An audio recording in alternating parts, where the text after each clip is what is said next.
it's a good team.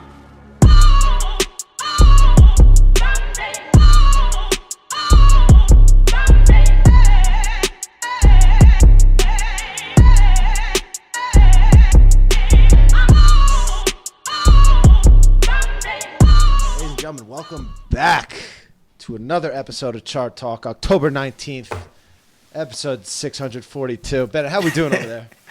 I'm doing good. I'm day 7 vegan and I have not jumped off a bridge yet. Actually, muchacho, I poured the soy in this cup, but I thought real hard about pouring it in that cup. You know, in my mind's eye or whatever. What are you talking about? You just drank half and half, baby. Freeze! Vegan police! Vegan police! Todd Ingram, you're under arrest for veganity violation. Code number 827. Imbibing a half and half. It's Bulldor. No vegan diet, no vegan powers! But it's only my first offense, so don't I get 3 strikes? I mean, Take it. At 12:27 a.m. on February 1st, you knowingly ingested gelato. gelato isn't vegan. It's milk and eggs, bitch. On April 4th, 7:30 p.m., you partook a plate of chicken parmesan. Chicken isn't vegan? The de-veganizing Ray. We're going to have to dig into that at some point later off screen, because that is the most wild thing I've ever heard. All right. All right. That'll throw you for a loop a little bit. Yeah, I mean, I don't even know where to go from here. I guess we'll go into the market outlook or something. Yeah, let's do it. All right, so we got the sell-off today. We saw the weakness Friday. We saw the gap down Thursday that was bought up, and then weakness Friday. That was kind of a telltale signal that we would see weakness in the first half of the week. You know, if you look at the newsletter and stuff, I was pretty much like, you know, I'm expecting weakness the first half of the week, and that's what we got. And there's just a lot of headline risk, and now we got to look at previous levels of resistance and things like that to see where we hold up. For the S&P right here, we closed right at a battleground area, so we'll have to see how we open up tomorrow. Then there's 335 areas, another area, and you know, every couple dollars down, we'll see some support. So we're gonna have to watch where the buyers put up a fight, watch for a turnaround, all that. What you thinking? All right. So I try to make this as simple as humanly possible. Again, over the past few months, the main thing you and I have been talking about is when the trend's your friend, you just ride it. That's again that uptrend, the green light, full throttle. We slowly started to shift into more of a consolidation market these last, September and October. And we have the clear lines of 360 being the all-time highs and then 320 being major support. So again, up through 360, we want to continue to hold. Below 325, below, we want to be a little bit more cautious. But in this consolidation type of market that we might be shifting into, we want to focus on more support buybacks and selling into resistance. Definitely. Where in an uptrending market, we're typically buying through resistance and holding and selling higher. So as these markets in this shift, we have to kind of adjust what major setups we're looking at to take for trades each day and each week. So that's my broader outlook for the next few months. Oh yeah, you have to buy when things look ugly and they start to look good. You start to see that buying versus the blue sky breakout. We're just kind of not in that market anymore. Yeah, no, and again, if you want to, we'll jump into member ideas, and if you're still watching, maybe drop us a little thumbs up if you guys do like these videos. Yeah. First up, we got Ben Wilcox looking at IPGP through 188. We're looking at here. So IPGP through 188. Oh my god. All right, so you got the big bottom bounce setup. This isn't my personally favorite type of setup, but you can't deny that it's a really nice base. I personally don't love overhead gaps because what gaps are just an area of sellers. Everyone who's trapped long in this name, they're likely going to be taking off. They're going to be selling into this gap usually. That's what you get is unseen resistance levels. But, I mean, nice little base, strong name. The only thing, the problem is they got earnings coming up October 30th. So this is kind of a bigger picture trade. It looks like it needs some time to play out. I mean, I'd be surprised to see you get that move before earnings, but keep an eye on it. Not a bad level. Okay. Next we have this LNT through 55 half. I see it. I seen it. Nice little level here. Another one. They got earnings coming up November 4th. We're going to see that a lot. Earnings season just starting up. They had this nice little run, and now they're kind of sticking up here, trying to flag. The more sideways we see underneath this level, the better setup becomes. So that's what you want to look out for. If it went tomorrow, I probably wouldn't be too excited about it. If it gave me another week of consolidation, I would be much more excited about it. We got those earnings. But, yeah, it looks okay. Yeah. Just for Ben, just realize for this name, LNT is utility stock, so it's going to be a little bit more of a low beta. This isn't going to be a momentum breakout like you would find in a biotech name. So this is one where you want to know the name in the sector, for what you're expecting for for that trade. Next up, we have this EMR through 71.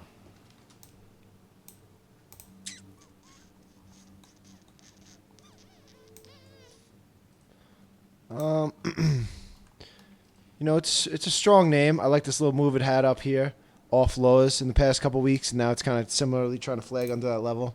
Mm-hmm. You see some strength through its last pivot high. Yeah, I guess it makes sense. Another one, earnings November 3rd, so that probably takes away from the setup. We're going to see that a lot. Nothing I'm excited about, but it looks okay. Mm-hmm. And lastly for Ben is this WTRG, another utility through 42. I don't really like this one. It's kind of in no man's land, where the other ones were nice little levels. Mm-hmm. That 42 is okay. It's an okay area, but there's a lot of resistance right here overhead, and I like his other setups better. Essential utilities. No, I'm not really looking for that. All right. Next up, we got Tommy Brainer. If you want to actually pull up his chart, he drew out the pattern he's looking at. It's this little cup and handle forming an ATVI on the weekly. Oh, Activision, huh? Mm-hmm. Nice. There you go, Tommy. Nice to see you. Oh, yeah, I like this. I mean, I just like this daily chart more than anything, but definitely see that it's definitely beautiful cup and handle on the weekly. Definitely see it. And I mean, another one, earnings October 29th, so probably takes away from the setup. You saw some weakness today, so you're not going to get that breakout, but definitely looks good. Definitely a name I like over this 83 area or wherever that is. Mm-hmm. Hell yeah, I like it a lot. All right. Next, we got Ben McMullen. A lot of Bens today. Let's see, SBAC through this 318. Oh man, this name's a grinder. We've been looking at this name a lot all year. I think this is more of a name you invest in, not really trade. If Mm-hmm. you know what I'm saying, where it's like, it's like what's my Verizon? It's like I'm not looking to trade this Verizon.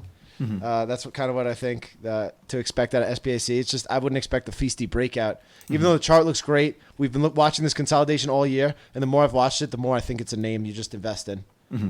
And it's interesting because this is a REIT. So typically REITs are high dividend yielding stocks that typically don't move that much. Mm-hmm. But for this stock, the yield's like 0.5%, which is like almost equivalent of like a biotech dividend. Like it's almost inconsequential. Right. So it's like it's in like a weird spot. Like it's in a sector that typically has a higher yield and doesn't move as much, where this is a more expensive REIT with a lower, basically non-existent dividend yield. But again, I've been with you. I've had this flag up through 320 the whole year, and it just a slow trader. Next up for Ben is MCHP through 114. All right, some semis, huh? This one just needs a lot more time to consolidate. Definitely like that. This one's a strong name in more of a tradable sector, if you will. Not to say you can't trade those names, but I think this one just needs more time to consolidate this move from 96 area up to this big resistance area. You need a lot of juice to break these big resistance levels. So if you're going vertical into the level, that I wouldn't look to buy that stock then. So we need to see some consolidation underneath. Yeah, and even for this name, if we do start to see more of the market to broadly consolidate, and this was to come down near that 100 or that 95 or even shake that area, it's like much easier to get it up off support than having to be perfect through that 114 or 115 and just have to have that momentum breakout that exact day. Yeah, well, Bennett, if I could buy all stocks 10% ago, I would, okay? I know.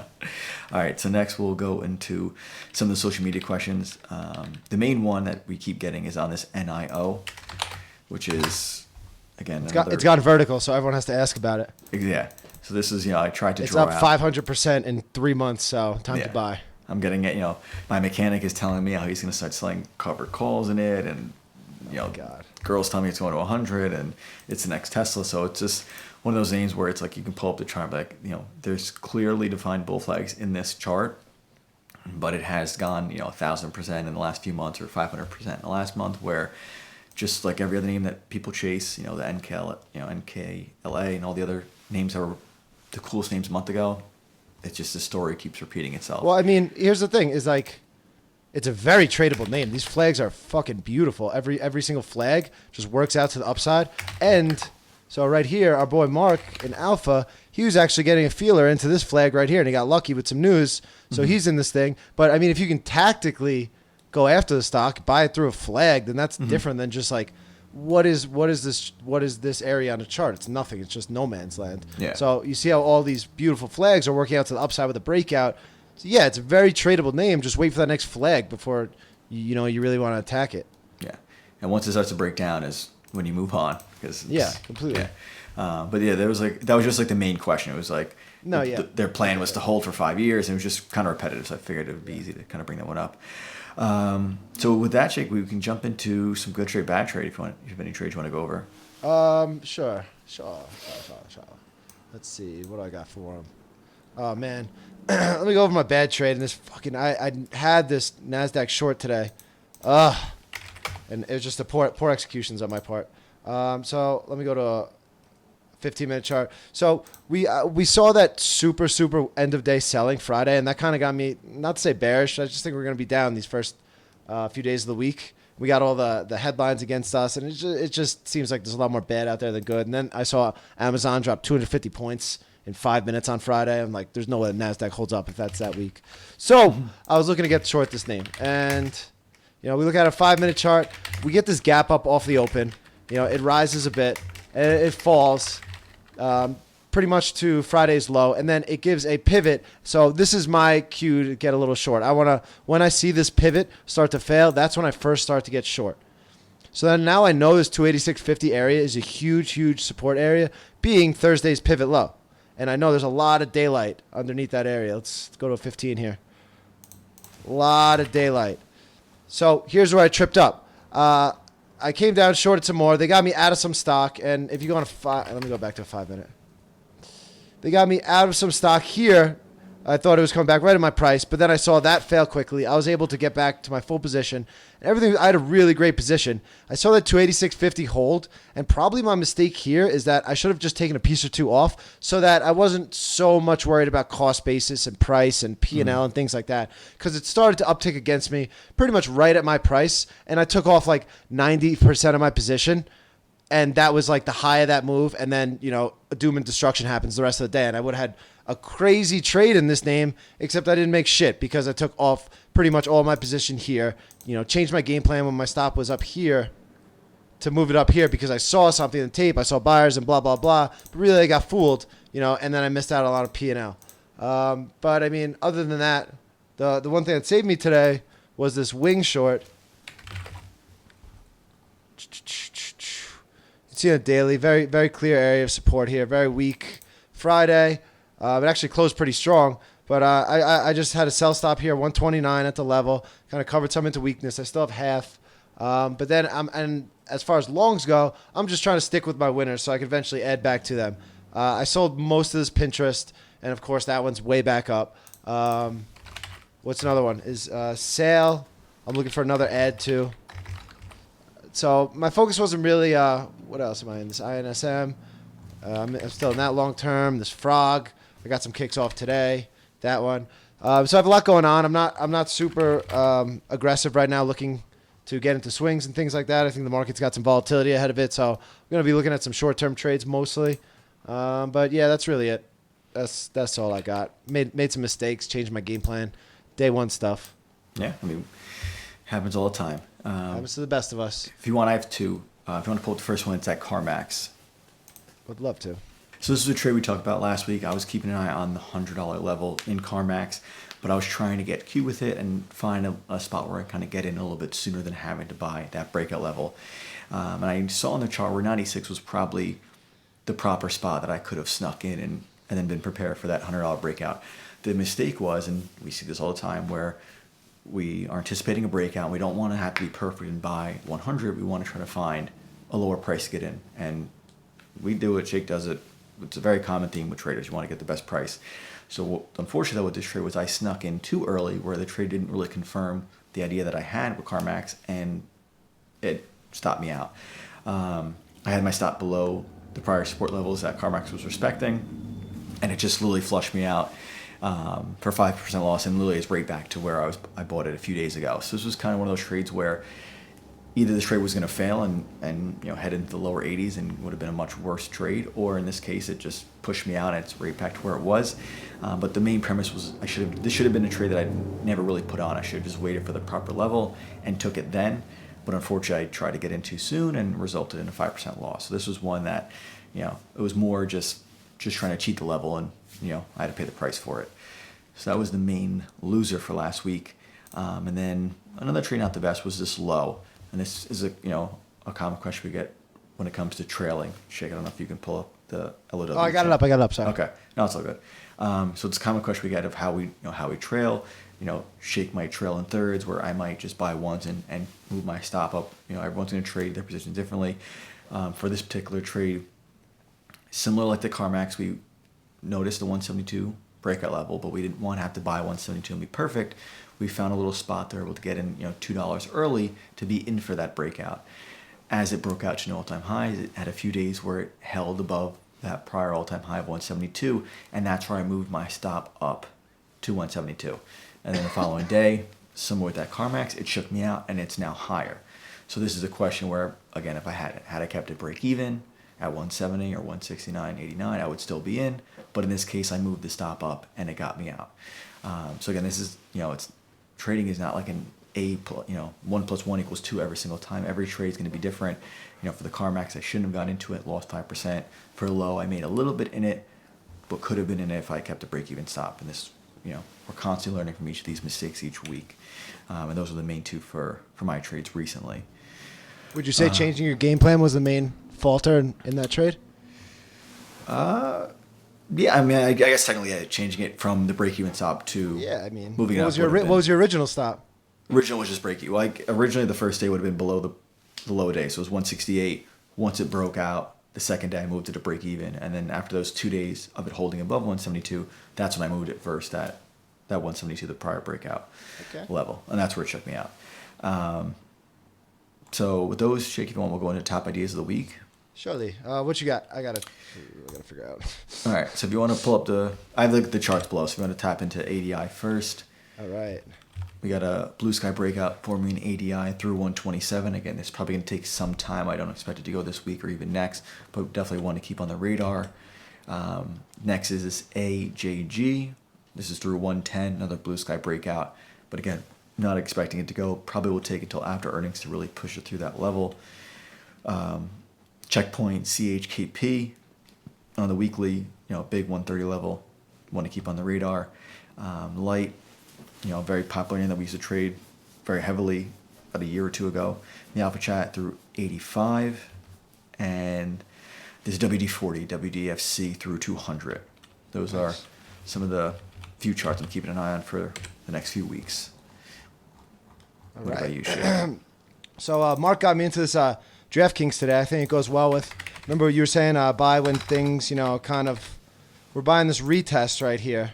Mm-hmm. And it's kind of like it's just starting to look good. I don't want to buy 50 in this name when it looks great for everyone. So it's retesting this breakout level. The only little worry is it's got a share lockup tonight. Insiders can finally sell stock. So we don't really know what's going on there. Tomorrow we'll see if we walk into a gap down or anything like that. Other than that, this FLGT, I really like this name. I really like this sector. So I'm watching this one tomorrow through this 38 area. What else?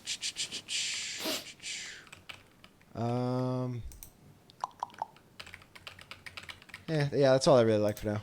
Okay. Keep it slim. Keep it slim. Keep the good trades to Alpha Chat. Of course. All right. So with that, you want to jump into the book of the week? Yeah, sure. I'll be quick. I mean, everyone keeps asking me, how do I look at earnings? How do I look at earnings? It's so simple. I read the same book every single quarter at the beginning of earnings, How to Make Money in Stocks. It gives you a very clear, How to Make Money in Stocks, William J. O'Neill. It gives you a very clear way to read earnings. But then, as you spend time in the market, you learn to adjust and figure out what metrics are important for companies.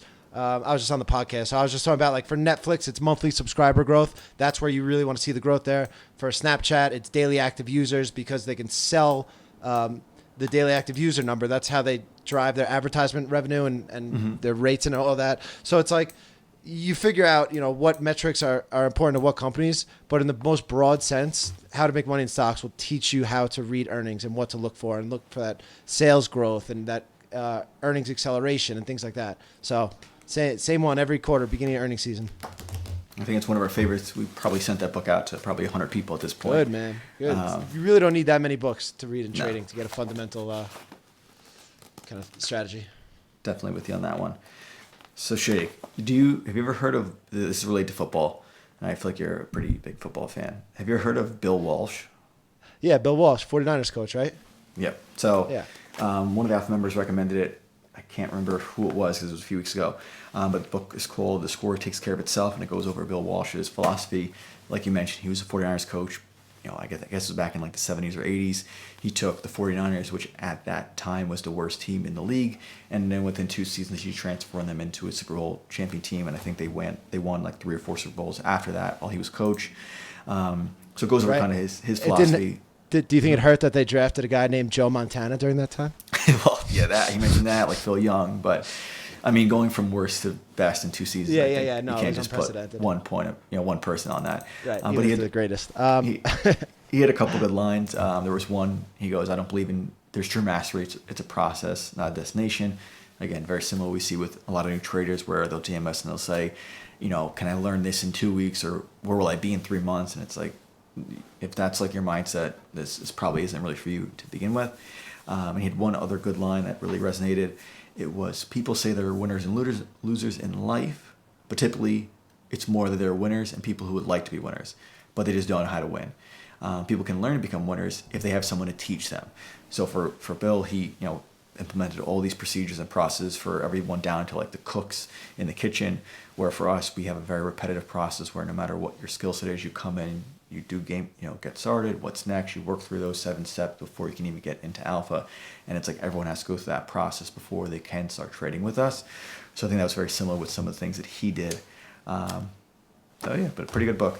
Learn a little bit about some football history. There you go. So I think with that, this wraps up this week's Shark Talk. All right.